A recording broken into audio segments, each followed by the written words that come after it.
The PCOS myths we're seeing online are being pushed by powerful influencers, and many look and sound legit.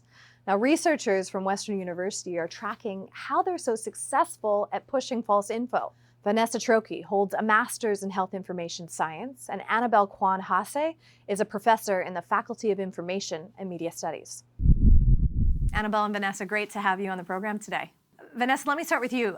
Why did you want to study this research topic? It originally began back when I was just surfing through Instagram at the beginning of my master's, and I found a lot of research regarding hormone health with influencers. And at that time, as a woman, you're questioning yourself whether there potentially could be certain hormone issues that you're dealing with, or whether this is just information that's being presented to you. So from there, I dove into different topics like endometriosis, and then I finally landed on PCOS and started to look into that there. And did you notice, Vanessa, like misinformation coming at you online? Based on different products that were being sold, I had suspicions that there could be misinformation, but I decided to look into it a bit more. Annabelle, the research that you folks did, really looks into influencers trying to establish credibility. How did you measure that?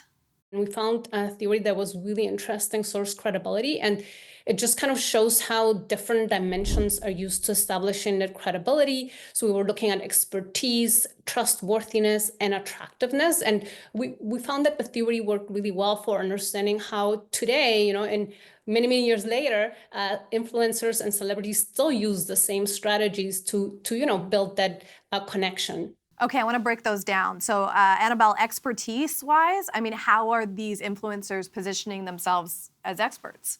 Yeah, they start mostly by referring to their own experience with PCOS. And so their expertise is based on that very own life experience. But they also make reference to clients. So they often say, well, I've worked with over 100 clients, over 100 people are feeling better. And they refer to credentials. And, often influencers would say, I'm a PCOS dietitian, I'm a PCOS fitness coach. But it's also important that some of them provided some boundaries by saying, please, I'm a dietitian, but if you want to talk more about medical issues, refer back to your medical doctor. So there was some boundary setting as well happening in terms of that expertise. Right. It feels like they're making up their own title sometimes because, what is a PCOS fitness coach? Let me quickly ask about trustworthiness, Annabelle. How were they, gaining trust with their audience? Trustworthiness is the most important of these categories, and they often refer to their own lived experience, their daily experiences with PCOS. A second strategy often used was to go beyond their social media persona. So making reference to, let's say, what they're doing for Halloween, how they're interacting with their family, that created a lot of bonding. Yeah, building rapport, is such a big part of the social media space. Vanessa, let me ask you about attractiveness, because first of all, what does that mean, and what techniques were being used to appeal to people? Attractiveness is actually really interesting when it comes to influencer research because it's not just the physical attractiveness of the speaker, but also how similar and likable they are to their audience. So with influencers, we found that they were trying to cultivate this sense of community that's easy to do with PCOS because a lot of the time individuals with PCOS are looking to connect with others who have it because they feel like they've been left behind in certain ways. So you'll see a lot of PCOS influencers refer to their community as sisters or use personal language to try and draw others in. So those are the three components, right? Expertise, trustworthiness, attractiveness. But as you were doing your research, did you find that something was missing when you were trying to put all these pieces together? Yes, so we found a few strategies associated with the category we put together as information manipulation.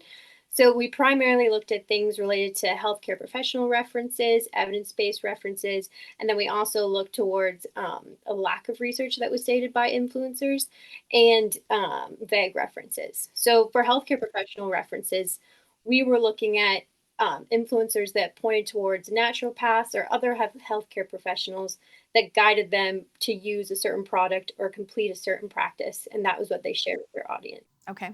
And what else did you see out there for examples?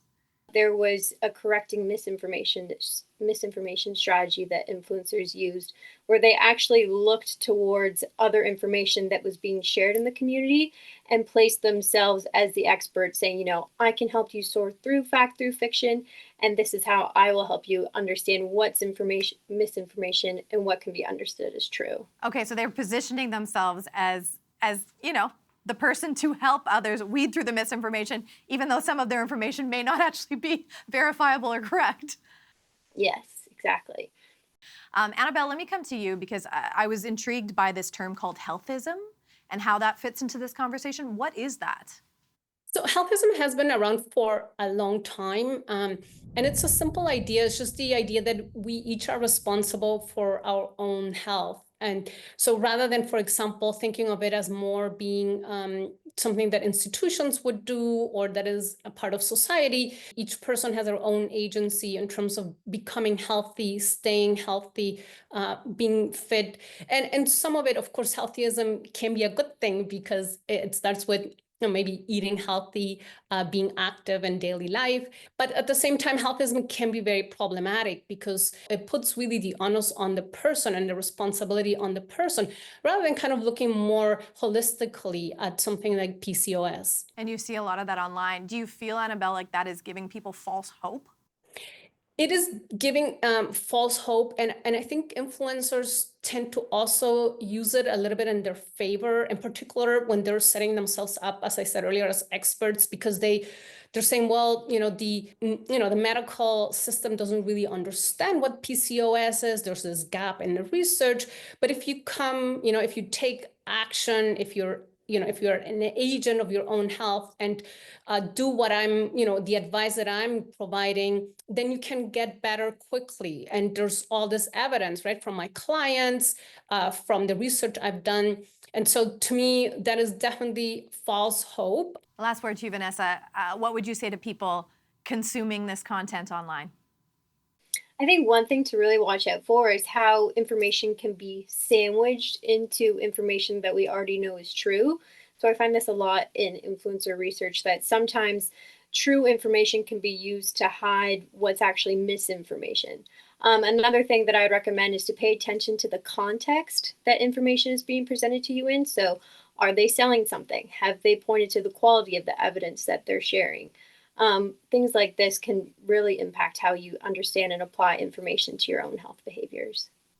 Great tips, ladies. Appreciate having you on the program.